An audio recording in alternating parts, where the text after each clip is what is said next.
E uma das principais técnicas que eu apliquei aqui e que funcionou muito para a minha vida foi a técnica do palestrante memorável. É um movimento. O que é esse movimento?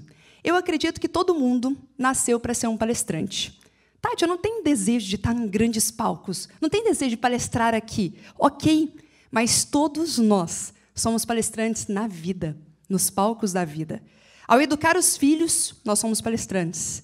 Ao conversar com uma equipe, com os colaboradores, nós somos palestrantes. Em qualquer ocasião, a gente está levando a nossa mensagem, a gente está levando a nossa história e está inspirando várias outras pessoas.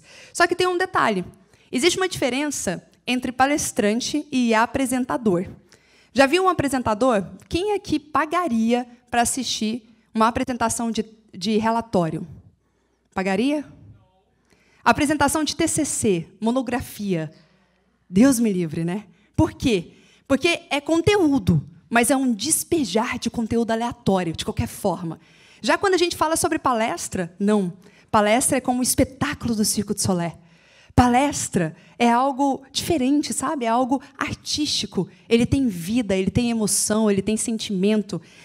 Uma palestra do Circo de Solé, ele tem alguns elementos chaves que eu vou mostrar aqui para vocês. E esse elemento chama PSE. Anota aí. PSE. Paixão, singularidade e estratégia. É o tripé de um palestrante memorável. E a gente vai ver na prática como que a gente pode colocar isso em nossas vidas, no dia a dia. Paixão está muito linkado à emoção que a gente quer passar. É o quanto você passa energia no olhar, é o quanto você fala com emoção, com paixão, é o quanto você acredita e você vive essa história. E essa paixão ela tem que vir de dentro para fora, ou seja, ela vem do P de propósito. E aí eu sempre lembro de uma frase que me marcou muito, uma frase do Tony da Zappos, que ele falou assim: quando eu corria atrás do dinheiro, o dinheiro corria de mim. Quando eu corria atrás do meu propósito, o dinheiro correu para mim. Então, essa é a ideia. O propósito vai te levar à paixão e o propósito sempre está atrelado a mudar a vida das pessoas. E aí, depois de paixão, vem a parte singularidade. E singularidade, gente, é uma fórmula, é um composto. É o seu storytelling, suas histórias, e sim, suas histórias vão virar mina de ouro, mais métodos próprios. Qual é o seu próprio método?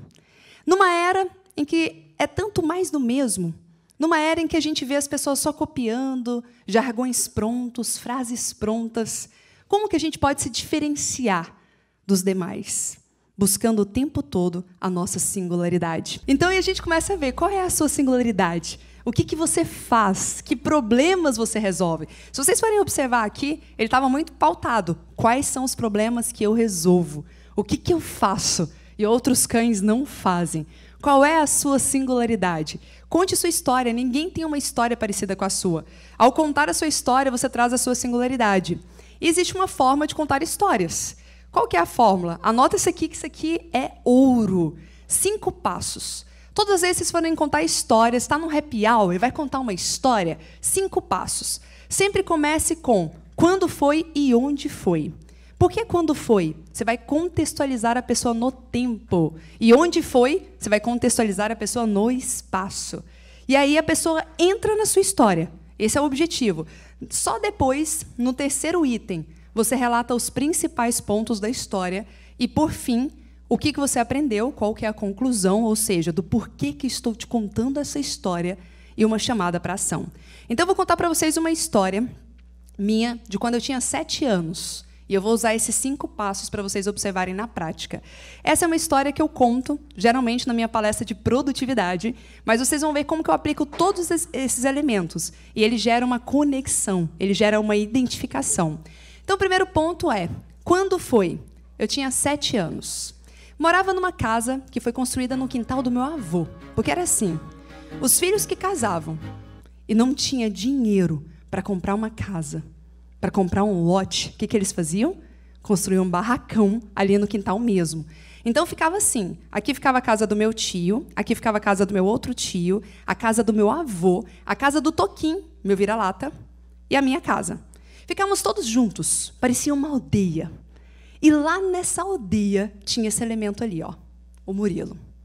Murilo era meu primo, Como a gente morava perto e estudava na mesma escola, então a gente passava a maior parte do tempo juntos. E aí, muitas vezes, a gente voltava da escola e eu, com 7 anos, gente, um senso de responsabilidade, eu ia estudar. E eu ia estudar só por um único motivo. Eu tinha um grande sonho. Meu maior sonho na infância era viajar. Quem aqui gosta de viajar também? Eu amo viajar. Só que, como vocês sabem, eu viajava todos os anos para Itumbiara. Era só para lá que eu viajava. Eu não queria ir só para Itumbiara, eu era uma menina de visão. Eu queria conhecer o mundo, eu queria viajar para Uberaba, Araxá. Para mim, isso era o mundo naquela época. E aí, minha mãe falava assim para mim, minha filha, você quer viajar? Quer conhecer o mundo? Então estuda. Sabe por quê? Se seus pais não têm condição de te levar para viajar hoje, é porque a gente não estudou o suficiente lá. Então estuda. Com 7 anos, eu chegava em casa, eu ia estudar. Eu ficava olhando da janelinha de casa e o Murilo só brincando. Ele passava o dia inteiro brincando. Eu olhava ele brincando e falava, quando vier a prova, ele vai ver, viu? Verdade virá à tona. Quando chegar o boletim escolar, com certeza, eu vou tirar uma nota melhor do que a nota do Murismo. Chegou o boletim escolar, fui comparar, super competitiva, comparar minha nota com a nota do Murilo. E adivinha quem tinha tirado a melhor nota? Tudo amiguinho dele aqui, né? Murilo tinha tirado a melhor nota, gente. Eu falei, não tem cabimento. Como pode, Murilo? Aí eu fui perguntar para ele. Falei, você nunca estuda, você só brinca. Como você consegue tirar notas melhores que eu? Naquele dia, Murilo me revelou o grande segredo dele. O grande segredo dele me fez estar aqui hoje, palestrando para vocês. Querem saber qual é o grande segredo do Murilo? Sim ou não? Sim. Ele falou assim, Tati, é muito simples. Eu presto atenção na aula. Eu falei, não, Murilo, você está de brincadeira. Também presta atenção na aula. Ele falou, não sei não, viu, Tati? Reparei. Às vezes, durante a aula, o professor fala uma coisa, você fica passando bilhetinho em sala de aula. Hoje a gente chama isso de networking. Só que eu fazia networking na hora errada. Ele falou, fora que, Tati, eu já vi também que o professor fala alguma coisa e você começa a viajar na maionese. Gente, pense em alguém com mente criativa que era difícil se concentrar, era difícil manter focada. Aí eu cheguei no outro dia na aula, determinada, eu sentei na primeira fileira, olhei fixamente para o professor e falei, não posso distrair, não posso distrair. Quanto mais eu olhava o professor e falava, não posso distrair, sabe o que acontecia? Mais eu distraía. Na PNL já fala sobre isso, né? A palavra não existe no nosso cérebro. E eu peguei e falei, ai, meu Deus, então tá, o que eu faço? Aí eu descobri e eu criei meu próprio método. E o meu método foi, eu vou escrever os principais pontos que o professor falar. Comecei a escrever os principais pontos do professor, fui melhorando minha desenvoltura, concentração. Gente, quando chegou a prova, eu lembrava até das piadas que o professor contava. Foi a prova mais fácil da minha vida. E aí minha nota, obviamente, foi lá para cima. Chegou o boletim escolar, fui comparar minha nota com a nota do Murilo, e dessa vez, adivinha quem tinha tirado a melhor nota? Todo amiguinho dele mesmo aqui, né? Como que vocês sabem que ele tinha tirado a melhor nota? Ele tinha tirado a melhor nota ainda. Por que vocês acham que o Murilo tinha tirado a melhor nota? Quem sabe? Eu tinha meu método aperfeiçoado. Hã? Eu já tinha estratégia dele. E ele, o pior, né, ele já tinha mais tempo que eu. Então, ele tinha mais tempo de experiência. Às vezes, a gente começa a aplicar algumas técnicas, alguns métodos, e elas funcionam. Elas dão resultado. Só que a gente para, sabe por quê? Ah, não está funcionando ainda, não. Aí, ó, ele ainda continua tirando a melhor nota que eu vou parar, então. Nada a ver. Continua, persista nisso. Até que eu persisti a ponto de conseguir tirar a melhor nota, que é a nota do Murilo. Mas o que eu aprendi com isso? Qual que é a conclusão? A grande conclusão é que a gente precisa esvaziar a mente para viver o aqui e agora. E a gente precisa entender a matemática da produtividade, que é a relação entre o nível de energia que eu coloco para fazer determinadas tarefas e o nível de resultado que eu tenho. Qual é o resultado que eu tenho? É essa matemática. Às vezes, a gente gasta tanto tempo, gastando tanta energia para ter pouco resultado.